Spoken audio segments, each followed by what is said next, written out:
Howdy y'all, welcome back to Camp Check Productions.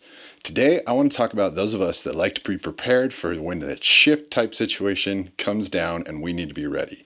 We've all got our 10,000 rounds, we've all got our 7 carry mags that we can put on our body, we've got the lightest and best level 4 plate armor and carrier, but do we think about those situations that are probably going to arise, which is going to be a natural disaster? So today I want to spend a little time talking about 2 disciplines that I think we can merge, which is this type of prepping with your ammunition and your safety, your duty rifle, and lightweight backpacking. So let's dive into it. So again, I want to point out that this is super situational depending on where you live. I live in a place where it is desert and mountains, so that it can go from 10 degrees up to 110 degrees. So I have to have all kinds of different things depending on what my plan is, which is also super important. There's a ton of videos out there, go watch them. There's a lot of good information.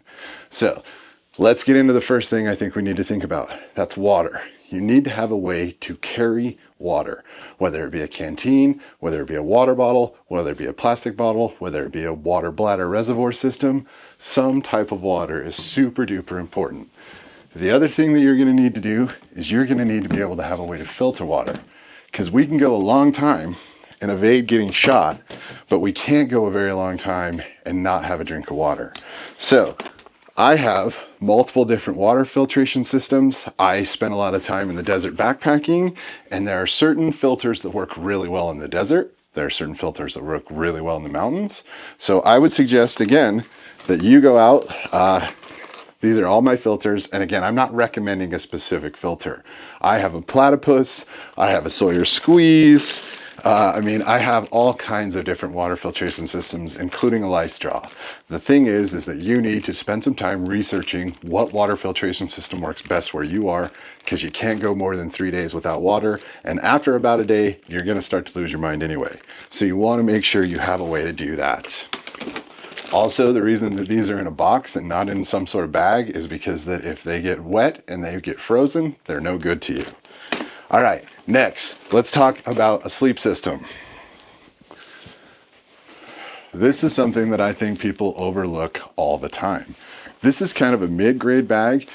This is my REI Magna 15. This goes down to 15 degrees survivable and is comfortable to about 22 degrees. I know that from personal experience. But this is ultralight, it is down, and you're gonna hear people tell you, do not get down. If it gets wet, you're gonna freeze to death. That's not the case. There's some actual really cool information. I think My Life Outdoors does a really good job on explaining and dunking down in and sleeping in it and being all right. So I would recommend finding a really good light compressible sleeping bag.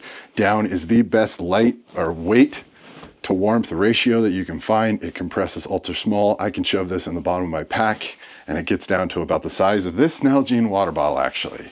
And it will sleep me 22 degrees comfortably. It'll keep me alive at 15. So spend some time researching what kind of bag you need, what's gonna work for your climate, because again, it can get really cold here. So have a good sleeping bag.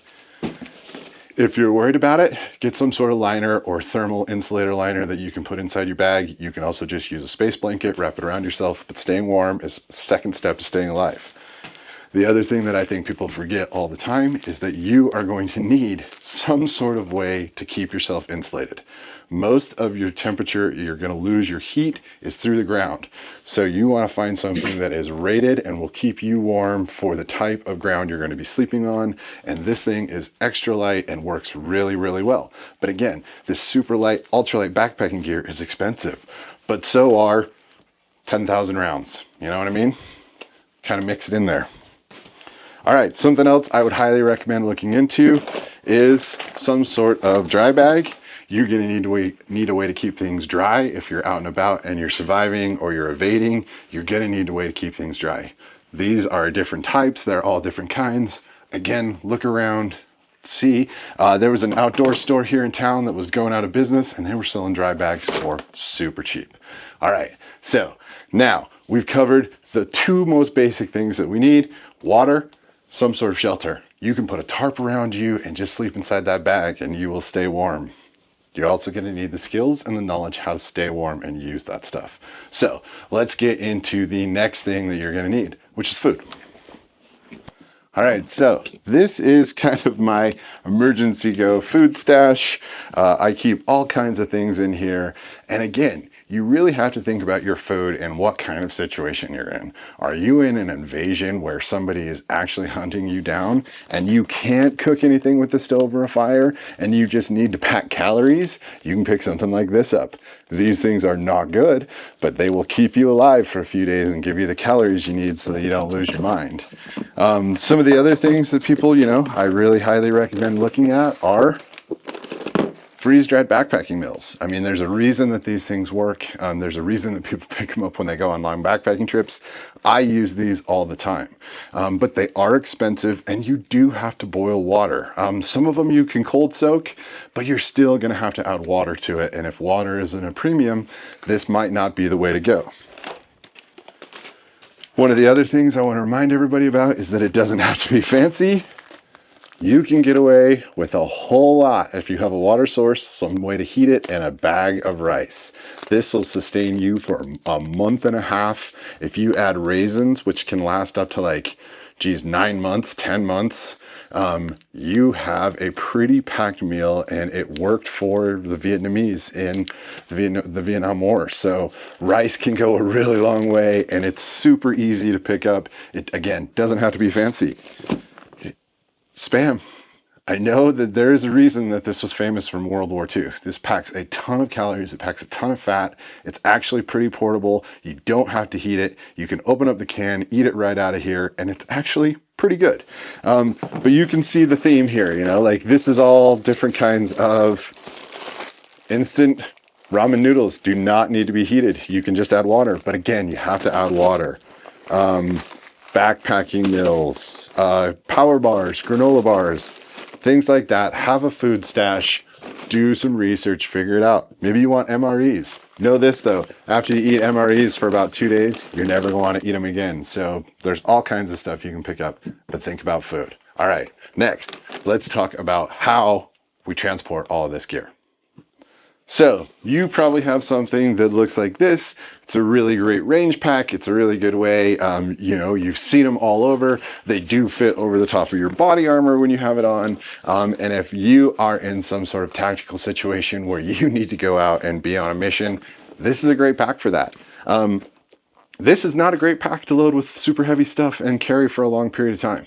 It's not going to sustain you for days and days and days. You also don't need a giant frame pack. You can go with something in between, and you can go with something fairly practical.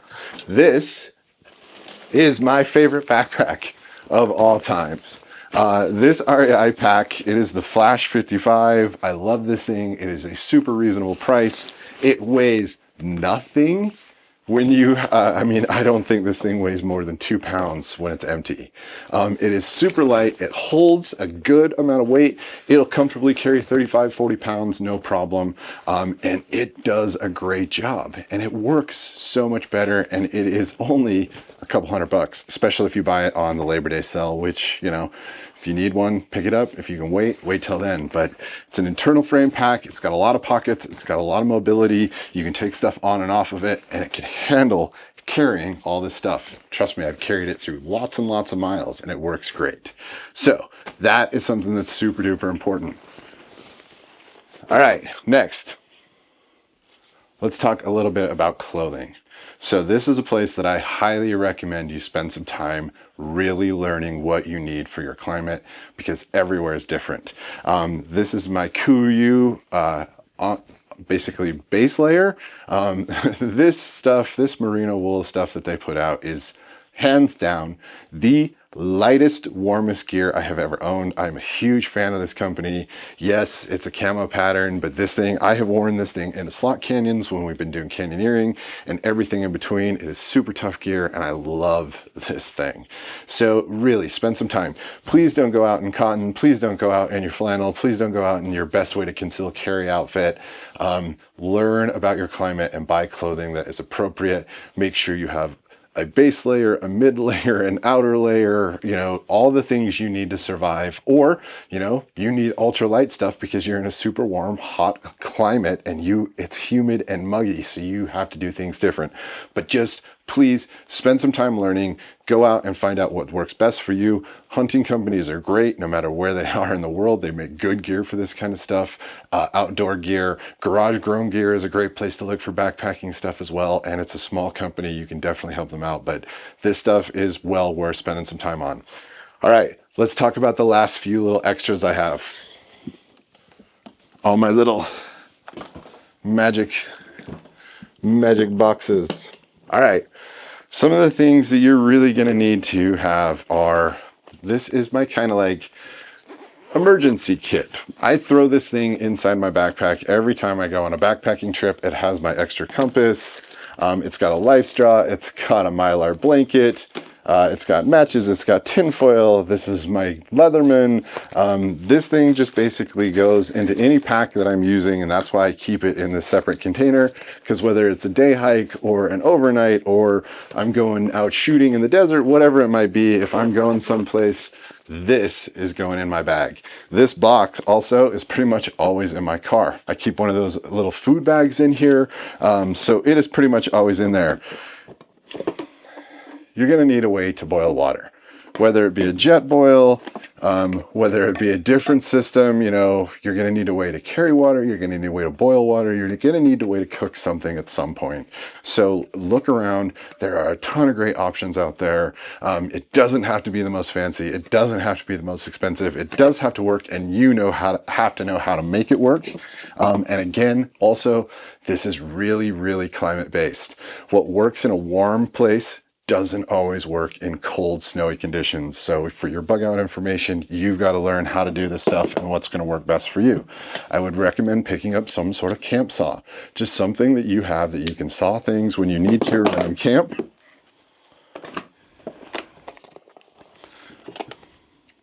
Also, always keep a little bear spray, some paracord. I think that's pretty much that in the bottom.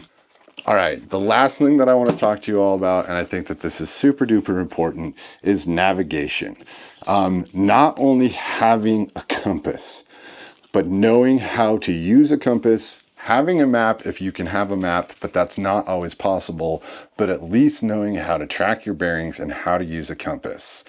This wristwatch compass is a great little deal. I think it's like 35 bucks. You can pick these things up. You can attach them to your body armor, your backpack, your actual wrist, whatever you want, but this thing is well worth having, and it does. It's got a little sight finder. It works great.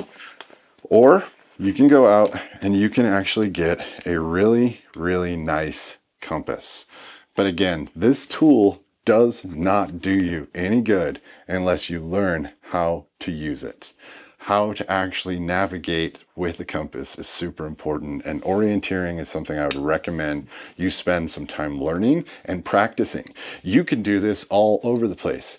You and your buddies, the next time you go out and you shoot someplace that maybe isn't a range, maybe you're out in an open area if you're in the West where there's BLM land, you can have somebody go hide something and give you the coordinates and you have to go find it. You know what I mean? Like, oh, your next clip is over here or something like that. But please, this is a really crucial skill. I would put this right after food and shelter and water. Knowing how to navigate to where you're going is the next most important thing. You've got to be able to find your way. So y'all, please, again, I'm not knocking you if all you do is spend time checking out the newest, latest tips and body armor and the fastest way you can load your mag, and you are so quick with your concealed draw, it's unreal.